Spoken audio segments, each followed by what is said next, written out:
Let's bring in now Joseph Cheng, who is a political analyst. He joined us from Canberra in Australia. You know, this verdict comes as the mainland is increasingly cracking down on Hong Kong's rights and freedoms. What message does this send to others in Hong Kong? Well, the messages are clear, namely that the one country, two systems model has ended, that Beijing will not tolerate the existence of an opposition, and there is no room for operations for a pro-democracy movement. The crackdown, namely in the form of detentions, arrests, imprisonment, and prosecutions of more or less, you may say, 2/3 of the prominent pro-democracy activists, means that it is extremely difficult to organize activities, protests, and rallies along the pro-democracy lines as deterrents, checks and balances against the government, and so on. It was just mentioned the changes made in the electoral laws.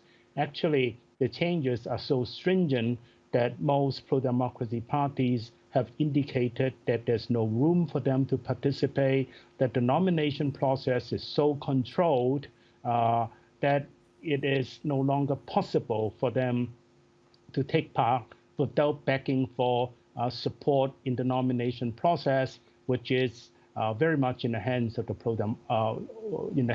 pro-establishment camp. Hong Kong has always had a healthy protest movement. Meanwhile, on the mainland, gatherings of this nature are banned. Do you think that this essentially means the end of Hong Kong's protest movement?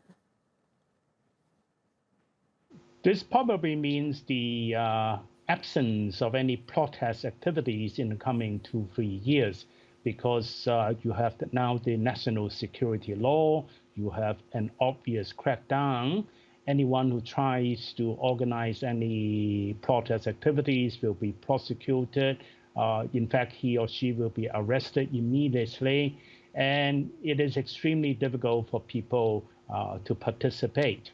But at the same time, there is a strong sense of defiance among the people. People are still dissatisfied with the administration, and there are many signs of defiance. For example, a recent chain store owned by pro-democracy activists was harassed by the customs for violating the labeling regulations. And immediately, people queued up to buy a few items from these stores, from the outlets, just to show support for this chain store owned by pro-democracy activists, harassed by the government. So I think Hong Kong people certainly would say they will not surrender. They probably will keep their heads low, and they will find opportunities which are safe to indicate their defiance, their dissatisfaction. What do you think the future of Hong Kong is looking like right now? It's enjoyed certain freedoms, obviously, that the mainland doesn't have, and even unique trade deals under the one country, two systems. And you say that system is essentially ended now. I mean, are all these things that are unique to Hong Kong going to end? It is very sad.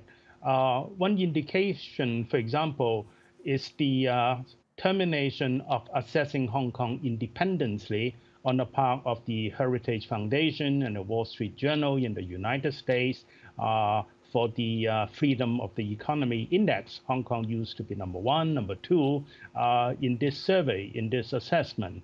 And well, I think most Hong Kong people will think along these lines. If they want to stay, they have to keep their heads low. They are not going to confront the government. And in fact, there are no discussions at all in the media, in the community, regarding the stringent changes made to the electoral laws. And there is obviously an attempt on the part of Hong Kong people to emigrate for those who can. We know that there are up to 1 million or to 1.5 million people in Hong Kong who already have foreign passports or rights of abode in Western countries. They can also opt to go to the UK if they hold the British national overseas passports. Opinion surveys indicate that usually up to 30% of Hong Kong people now would like to plan to emigrate. And in fact, you see lots of students on the part of primary schools and secondary schools exactly because of the exodus. All right, we'll leave it there. Joseph Cheng in Canberra. Thank you, Joseph.